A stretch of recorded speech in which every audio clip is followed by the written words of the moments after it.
So hello and welcome to the International Online Conference on Creating Stability Within Uncertainty, Flexibility, Surrender, Presence, and Initiative.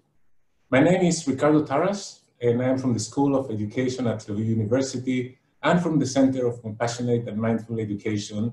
And today I will interview Professor Kimberly Schonert-Reichl about the importance of focusing on both students and teachers' well-being and social-emotional learning. She's an applied developmental psychologist and a professor in the human development, learning and culture area at the University of British Columbia. She began her career as a middle school teacher, and today she's one of the most renowned experts in the world in social and emotional learning, particularly in relation to the identification of the processes and mechanisms that foster positive human qualities such as empathy, compassion, altruism, and resilience. These qualities that we need so much, especially during these days, that in fact, always. Her research focuses on the social and emotional development of children and adolescents in schools and community settings. And she has written more than 100 publications in scholarly journals, book chapters, and edited books. She forms part of many scholarly committees and consultancies all over the world. And she has received numerous awards and honors for her work. The list is really too long to mention. And she has been in dialogue with the Dalai Lama in several opportunities, and her work with the Dalai Lama was highlighted in the documentary, The Last Dalai Lama. So again, after this introduction, I want to really thank you for joining us in this conference, which in fact demonstrates how small can the world become and how great persons like you can join us in a small country like ours. So let me begin with the first question, and then we will have a conversation and we'll see what will be the insights from this conversation. So Kim, what do you think are the main challenges for school communities in times of uncertainty like COVID-19? Well, first of all, Ricardo, it's such a pleasure to be with you here. And, you know, I had such a wonderful time when I was in Israel, and I feel Israel is in my heart now, and I can't wait to come back. So just so you know, stay tuned. We hope it will be soon. I hope it will be soon as well. And you know, I've been thinking a lot about this idea of as schools are going back. I know in British Columbia here, the students did go back in June and are going back. Our elementary students are going back full-time from kindergarten to 7th grade in the fall.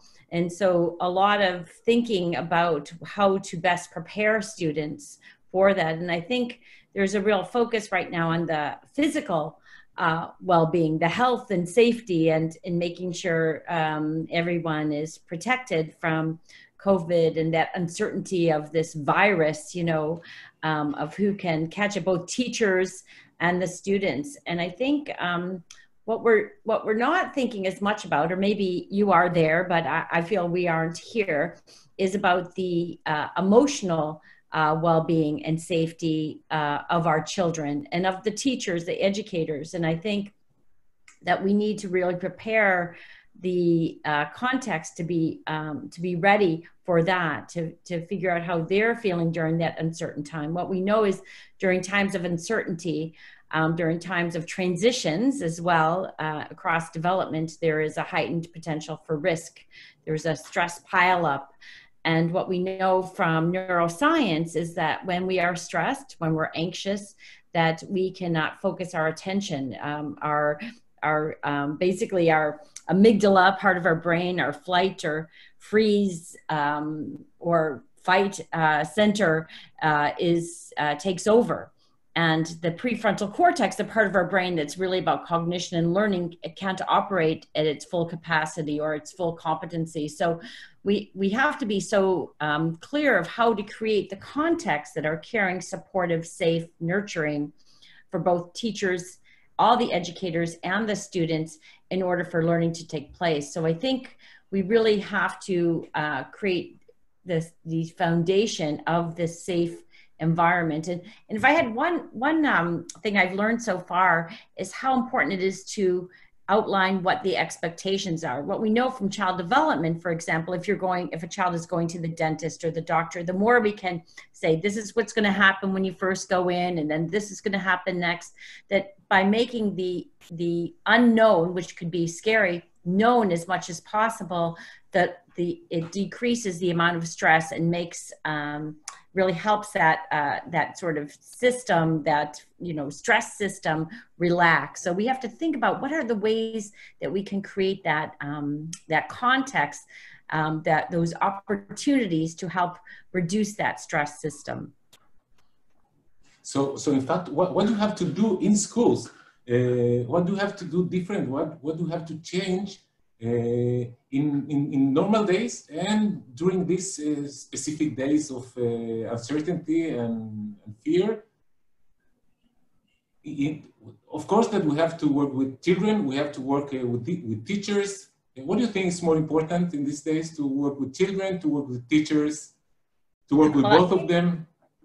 You bring up so many good questions. So for me, one thing is we first have to think about how to support the adults, because the adults, if they're not able to be fully present, if they're stressed and worried about what's going to happen, they won't be there with the children. I mean, they'll be there physically, but they won't psychologically, emotionally be with the children. So I think that is much that can be done to help the educators first, to really help the educators be able to have opportunities to talk amongst themselves, to find ways that they can support each other. So the school leaders, in the sense of having created, do you call them principals there? Do you call them?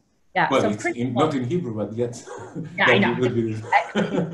So how principals help create that context for the adults, and really, beforehand think about what are we going to do to support the adults in their own stress and well-being, and then start thinking about how are we going to support the children when they come into the school. Now, I don't know about your schools, but in our schools, we really like to take the opportunity to connect with each student when they walk in the door, to say hello, to sometimes give them a high five, or even those little ones, give them a hug.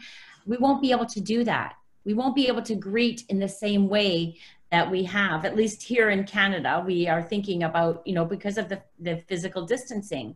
So I think it's really important to think through what are the ways that we are going to tell children how we're going to greet. It might be that we do, we've done this, like a hug, say, we can't hug, or the elbow, and I think to really think about what is going to be that way of getting into the school, and even starting the classroom every day with a check-in, just a brief one. How are you doing today? How are you feeling?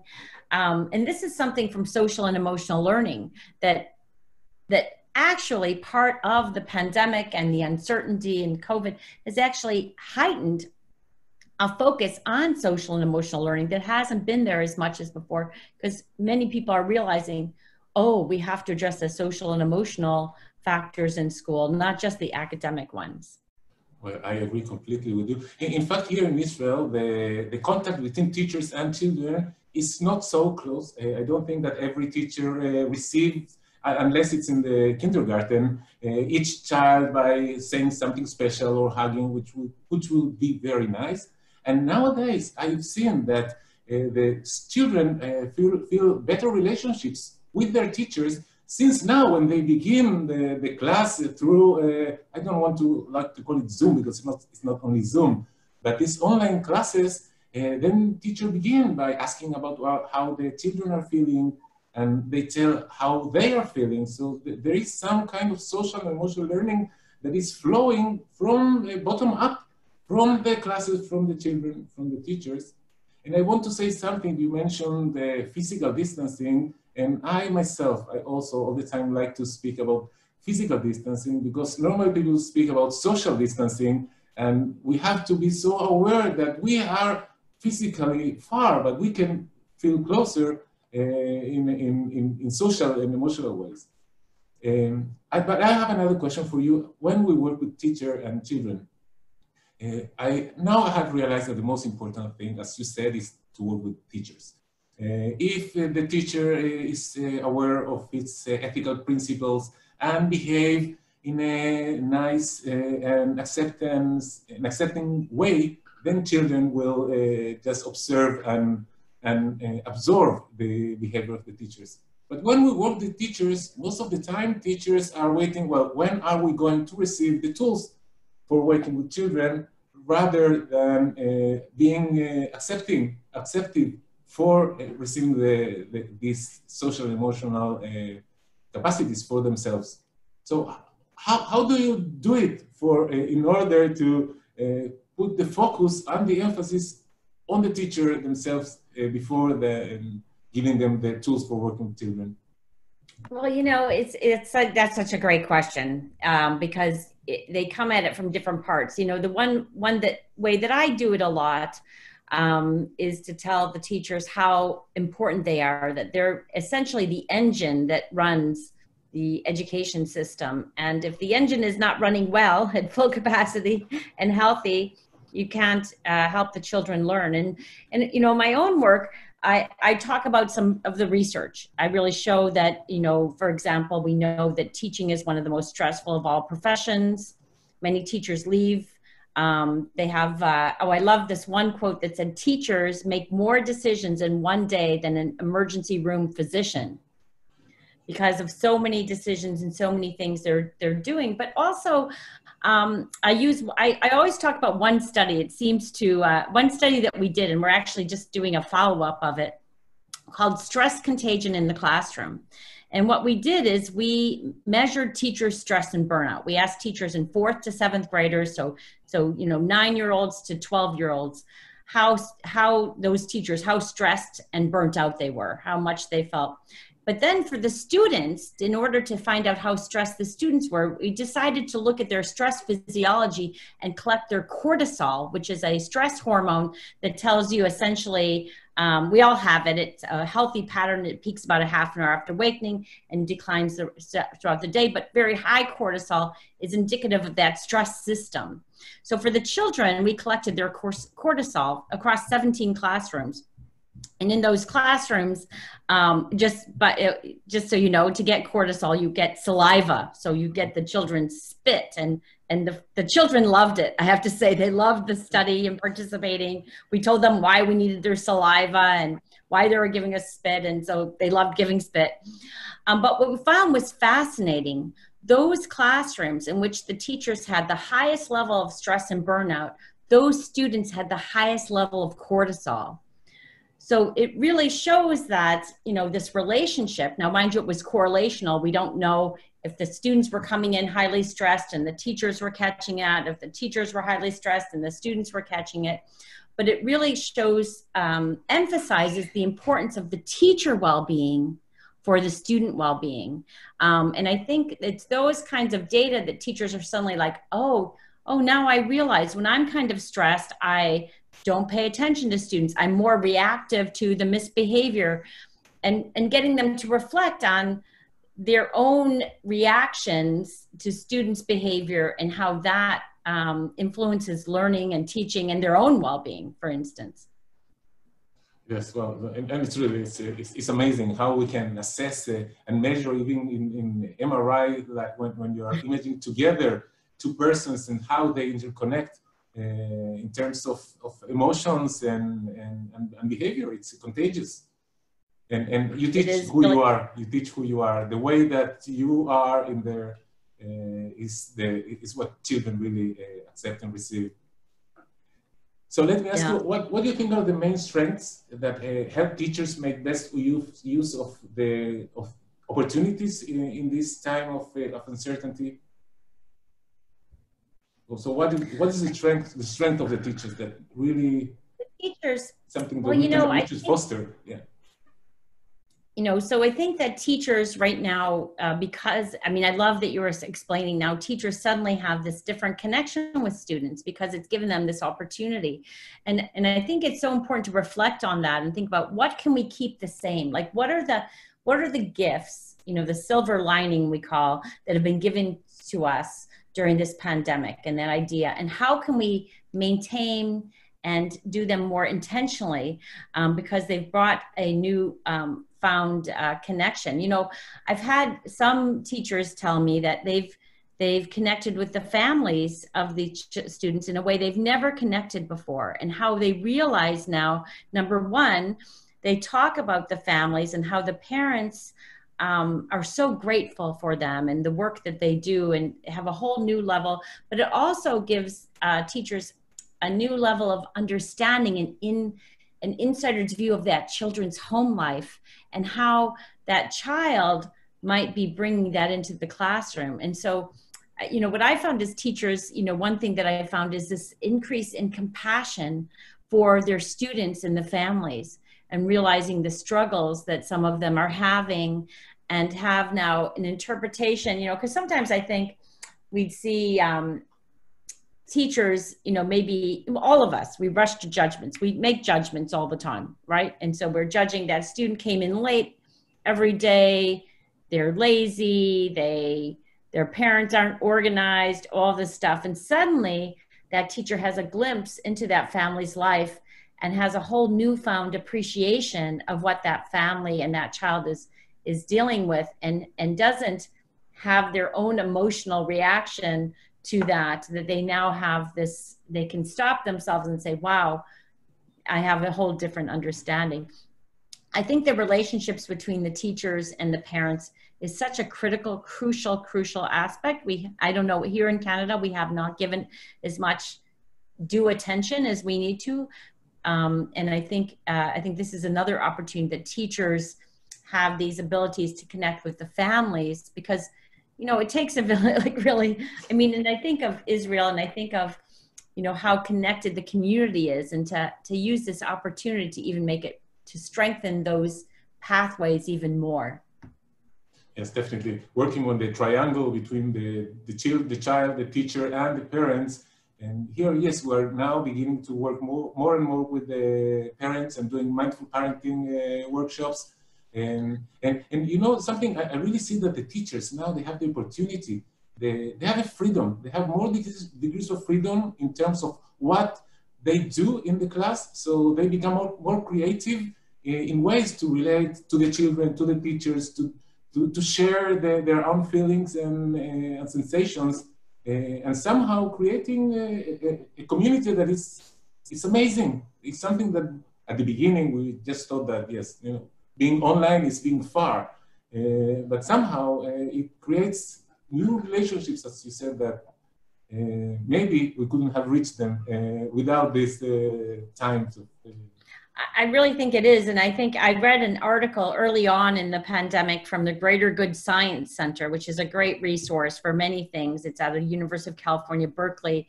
And it talked about, the author talked about ways in which the pandemic has forced schools to move into a positive direction. And the several things they mentioned, number one was more focus on social and emotional learning. The second one was a greater attention to teacher well-being. A third one was more teacher autonomy, which we know is so critical. A fourth one was less top-down decisions and more of a focus on of being able to make the decisions sort of more bottom up. So, you know, you're absolutely right that this has been this, you know, inflection point in our education system to reset and start thinking about, are there different ways of being that will be better and even, you know, more successful and focusing not only students' academic development, but their social and emotional development as well. I agree completely with all the lists that you mentioned. It's just the essence of really the insights that we got about this time. So my last question for you would be, can you choose one of the qualities discussed in this conference, which are flexibility, surrender, presence, and initiative, and relate to how it should manifest in schools? So just choose one of them. Well, so, you know, I'll have to say, you might have guessed, my favorite one is presence, because I feel presence is so critical of being with people. You know, I think that children need to be seen, adults need to be seen, and the only way you're seen is when that person is truly with you, is present with you in that moment, hearing you, seeing you for all that you are. So that idea, and what we know through mindfulness training, I mean, that's really what we find is that's what promotes presence, you know, that ability to be right there at that time period. And I think it's unbelievable, you know, how simple it is to take that moment to stop and see someone, you know, and we now know by looking them in the eyes, by hearing what they're saying, by hearing their concerns, by acknowledging their hopes, fears, dreams, wishes. It's so simple, you know, it's free. It doesn't really take time. It's like that kindness, you know, those kind acts. Because I believe being present with someone is a kind act, is just recognizing them and accepting them. I guess I'm interpreting presence as really that sort of a mindful attention of being there non-judgmentally and seeing them. And, you know, and I just think of so many stories where children feel so seen, and even adults feel seen and heard like they never have before. Previously. So anyway, so that would be my favorite. So thank you very much for being present here right and now, and looking at from Canada to Israel through the eyes of the computer and this interconnectivity, which is really beyond miles and seas. And really thank you very, very much for joining us and for your time. And I really hope that somehow things will be good for children all over the world, in Canada, in the US, and here in Israel, and all over the world. Thank you. Thank you so much, Ricardo. It's been such a pleasure. I'm hoping we continue the conversation many more times.